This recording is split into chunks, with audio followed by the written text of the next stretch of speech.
ये जो आप हक की मक्कारी देख रहे हो तो कुछ नहीं है, इनसे बड़े बड़े मक्कार जो है फना हो चुके हैं। सैयद इब्न दही लावा relates a Bedouin once drank नबीद, नबीद पिया उसने, और फिर ब्रैकेट में लिखते हैं a drink made by soaking dates और raisins in water and consuming it before it becomes intoxicating. लिखा हुआ है कि एक ऐसा पेय पदार्थ जो खजूर को पानी में डाल के और मुनक्को को पानी में डाल के बनाया जाता है और पी लिया जाता है उससे पहले उसमें नशा उतर जाए। उसके बाद वाली हदीस ही इनके ब्रैकेट का काउंटर कर देती है। From the water skin of Umar रदी अल्लाह अनहु एंड बिकेम इंटॉक्सिकेटेड। वो ड्रिंक जिसको बनाया जाता है और नशा बनने से पहले पी लिया जाता है, और आगे लिखा है कि उसको पी के नशे में आ गया। ये सुनन अन-नसाई की हदीस नंबर 5688 है। अगर नबीस नॉन अल्कोहलिक स्मोकिंग थी, इसको फॉरबिट क्यों किया जा रहा है? मतलब रग में मक्कारी दौड़ती है इनके।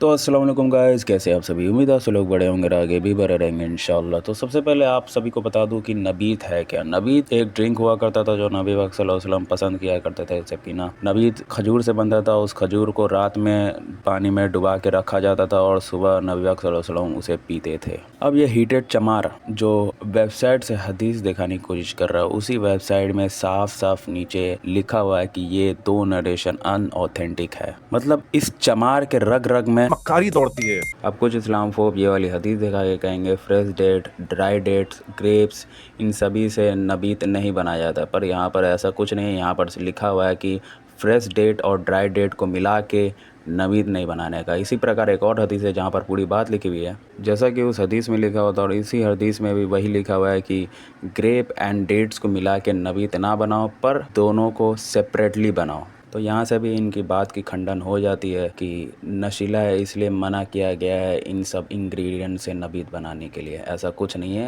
यहाँ पर सिर्फ और सिर्फ सेपरेटली बनाने की बात की गई है। अब ये हीटेड चमार ये वाली हदीस ले आके कहता है कि नबीत जब नशीला नहीं था तो फिर फॉरबिडन क्यों किया गया। इस वाली हदीस में इब्ने अब्बास नरेट करते हैं और पूरी हदीस क्या है वो आपको दिखा देता हूँ। सही मुस्लिम में ये वाली हदीस है जिसमें इब्ने अब्बास नरेट करते हैं नबीत को जो डिफरेंट वेसल्स थे उसमें बनाने से मना किया गया था। और उसके बाद फिर इब्ने माजा में ये वाली हदीस है जिसमें परमिसिबल कर दिया गया हर एक वेसल में पीने का, पर नशीली वाली नहीं। अब नशीली वाली कब हो जाती है वो वाली हदीस आपको दिखा देता हूँ। तो अभी दाऊद में लिखा हुआ है कि जब नबीद फर्मेंटेड हो जाती है तब नबी पाक सल्लल्लाहु अलैहि वसल्लम उसे फेंकवा देते थे, जैसा कि ये वाली हदीस है। और इसके अलावा एक और हदीस है जिसमें लिखा हुआ है कि नबी पाक सल्लल्लाहु अलैहि वसल्लम के लिए जब नबीद बनता था तो तीसरे दिन आने के पहले वो नबीद पी लिया करते थे। अगर तीसरा दिन आ गया और उसमें कुछ नबीत बच जाता था तो फिर वो फेंकवा देते थे, क्योंकि सभी को पता है फर्मेंटेशन के बाद जो ड्रिंक रहता है वो नशीला हो जाता है। तो इस चमार को कुछ और एक्स मुस्लिम्स को देखने चाहिए ताकि